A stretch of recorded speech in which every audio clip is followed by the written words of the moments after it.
Hi everyone, welcome back to my channel. Today's video is going to be this burgundy and leopard print nail set. Watch me work, so I'm going to be doing this on myself.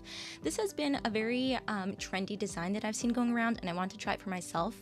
I know that a lot of people have been doing this with like a tortoise shell design, and I was curious to start to do that. I was actually thinking about doing that as well, but what happened was I ended up actually going through my foils, and somehow this leopard print foil that I end up using really caught my eye, and I thought that was really interesting because typically leopard print, animal print is not my favorite. I usually don't go for it a ton, and I figured if it was catching my eye consistently as I was looking through my collection, it probably means I wanted to use it, which is super rare for me, and I figured if I wanted to, I should just dive in and use it for this design because I don't know when the next time will be that I want to use animal print since it's not really my favorite, so I decided to go for it. So I am starting off with this kind of grayish color from Madame Glam. This is the shade Orion. It was in their advent calendar a couple years ago. It's a mini size. I don't know if this color still exists on their website or if it exists under a different name. I'm not really sure. I can double check and try to find it somewhere on their website and put it in the description box if you're curious, but I don't know if it's still around.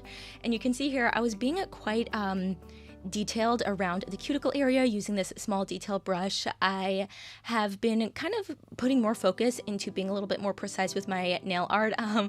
I love doing nail art and I love changing it up and doing it, but sometimes I'm just like not too concerned about it looking perfect, which is like not really the best, I guess, mindset to go into it. Like, you should probably go into doing things like, you know, wanting to make it as perfect as possible.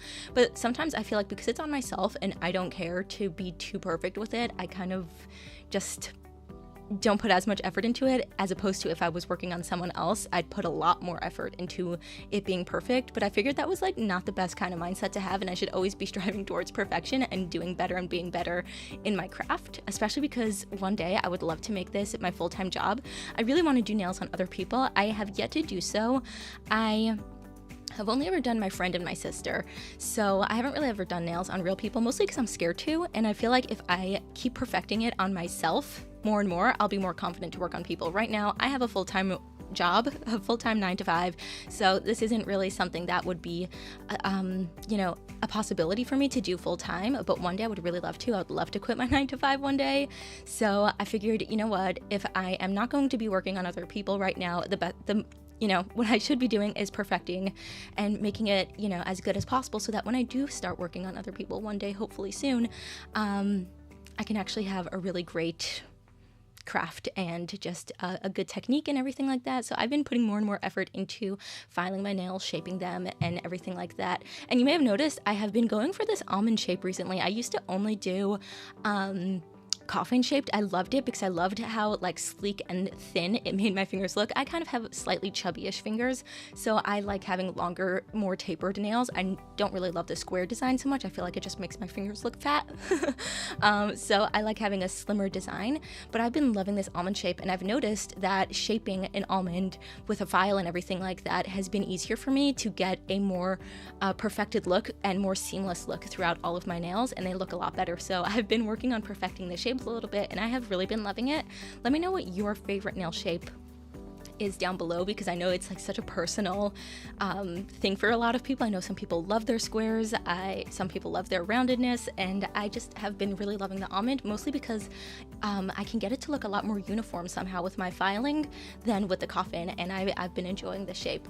So after doing all of the initial colors down, and I did 2 coats of everything, I'm going in with a matte top coat so that we can do the foils, and I used this leopard print foil from GlitterMix Canada. As you can see, it's this really pretty color, and the background is a very close grayish color to the color from Madame Glam that I used. So, well, that's why I used the color from Madame Glam. I wanted it to match.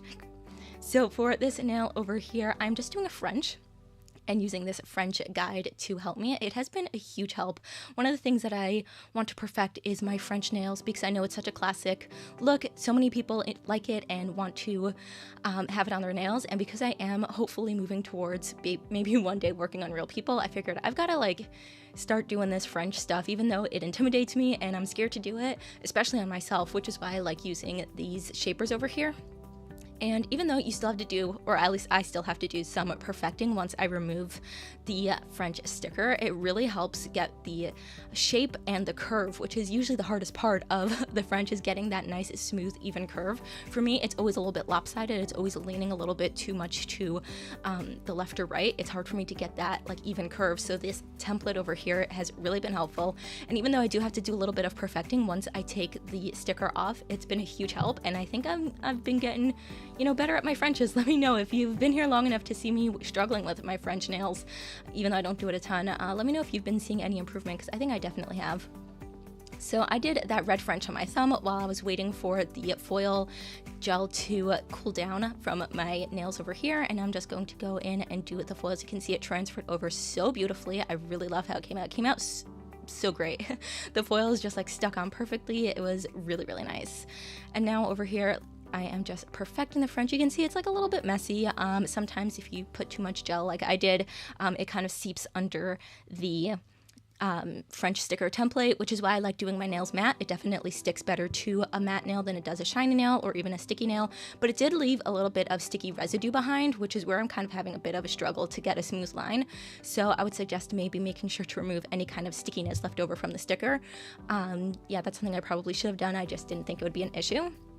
And now over here on this nail, just to kind of accentuate the French a little bit more, I am going in with the red, well, this burgundy-ish color, this deep red, and kind of creating the French. And as you can see, by having that initial guideline, it's just a lot easier to visualize. I have seen some people like actually draw out a French on the nail with like a light colored pencil, like a very, very light hand. And that might be a great idea too. And now I'm going to encapsulate these designs. I have this theory that I would do better with encapsulating all of my nails as opposed to creating the structure when I initially create the nails. So like I've been saying, I've been trying to perfect my shaping and everything like that. And I've noticed, especially with the last nail set that I did, which was the Aurora Lights nails, my nails came out a bit thicker than I had initially anticipated because I created the full shape and structure and everything with my initial extension that I did with just hard gel.